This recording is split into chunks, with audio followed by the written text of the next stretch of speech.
देखिए, एक फल्लों के ऊपर दूसरी फल्लों मार दी गई।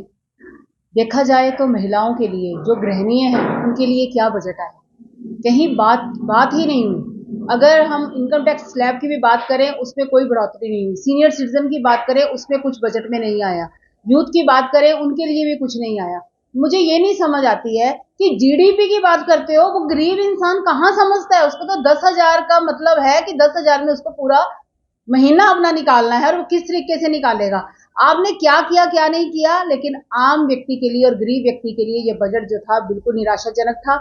और मैं ये भी आपको कहना चाहूंगी कि अगर ये बजट में फायदा हो रहा है तो उद्योगपतियों को हो रहा है, मोदी जी के दोस्तों को हो रहा है, उनके प्यारों को हो रहा है, लेकिन आम जनता के लिए ये नहीं बजट है।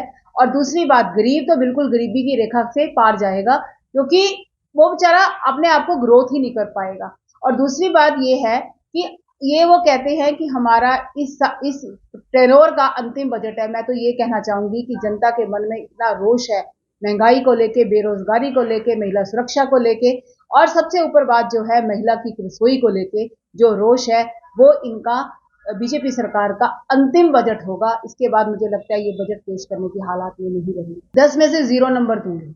क्यों इसलिए दूंगी, क्योंकि जो महिला गृहिणी है उसके लिए ये बजट जो है वो अभिशाप बन के आया हुआ है। महंगाई दिन प्रतिदिन बढ़ती जा रही है, रसोई चलाना मुश्किल हो गया है।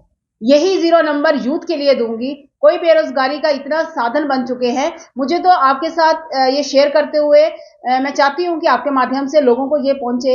एक डिबेट में बात हुई तो मुझे यूपी के एक सांसद ने ये बोला कि आप महिला कांग्रेस की अध्यक्ष है चंडीगढ़ की, चंडीगढ़ से बहुत बच्चे भेजे, हम इजराइल भेजेंगे बच्चे। क्योंकि उसने ये भी कहा कि मोदी है तो मुमकिन है। तो मैंने उसको यही जवाब दिया कि मोदी है तभी मुमकिन है, देश के बच्चे विदेश में जाएंगे लेकिन देश में आप रोजगार नहीं दे सकोगे। ये सिचुएशन हमारे देश की हुई है। अगर हम बात करें कि यूथ के लिए वो 0, महिला सुरक्षा के लिए कुछ नहीं बोली, कोई बजट नहीं है उनके लिए। कहां तक उनके महिला सुरक्षा के लिए क्या कर रहे हैं, क्या उन्होंने कोई आवास उनके लिए रखा है, जो लड़कियां बेचारी पीड़ित है, उसमें कोई भी बात नहीं हो रही है। बात हो रही है तो बड़े बड़े करोड़ों लाखों करोड़ों की बात हो रही है, हजारों की बात हो रही है, लेकिन आम जनता के लिए नहीं है।